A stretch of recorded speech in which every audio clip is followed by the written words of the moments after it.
आमर 76तम वन महोत्सव सप्ताह जेनटा जुलाई फर्स्ट वीक रे हेसी सेटा आमर पालन कलु। एटा कमिरा पंचायत बलरामपुर गोटे जगार एटा आपण मैंने देखुन वृक्षरोपण चलीचे। आजिकाली जो गछ संख्या कमिगलान तार एडभर्स इफेक्ट आमर जो क्लाइमेट रे होउचे सेटा एडभर्सली सबू क्षेत्र रे इफेक्ट करूचे। आमर जो वर्षार इफेक्ट होउचे, पॉल्यूशन होउचे, पाणीपाग असुविधा होउचे। तो सेथि लगी सफिशिएंट गछ लगाबार लगी सरकार तरफ गोटे अवेयरनेस इटा चलीचे। जदियो इटा जुलाई मासर वृक्षरोपण गोटे उत्कृष्ट समय जेनटा कि आगामी दिन में वर्षा होउचे सेटार बंचबार जेन प्रोबेबिलिटीटा बेसी रोचे। किंतु मुई तो समस्त को अनुरोध करमी आम वर्ष सारा जेने भी जिते भी मौका मिलूचे वृक्षरोपण करवार कथा। आ वृक्षरोपण नाई होकर क्लाइमेट चेंज होकर आपण मैंने देखिए चाषी मान समस्या होचे, हेल्थ हेजार्ड भी गरम होचे।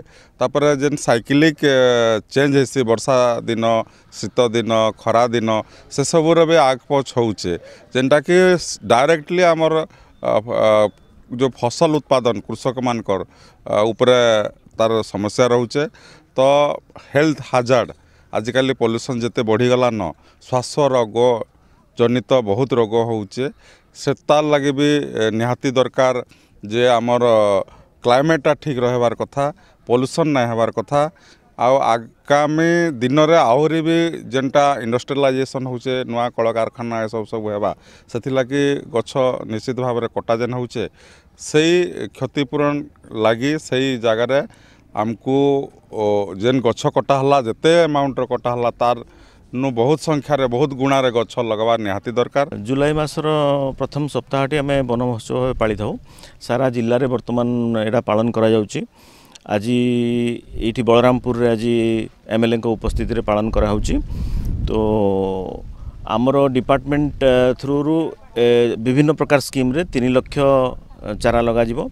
किंतु सारा जिले में अन्य डिपार्टमेंट को मिसई करी धार्य रखा जाइए 12 लाख खंडे चारा आमर रोपण करने एवं सबु जगह विभिन्न प्रजातिर आमर चारा रोपण होची। गाँ लोक को इनवल्व करा एसएचजी को इनवल्व करा समस्त को इनवल्व करा जाइकरी ये जो एटा मोर पंचायत बलरामपुर रे एटा आज वृक्षरोपण करागला।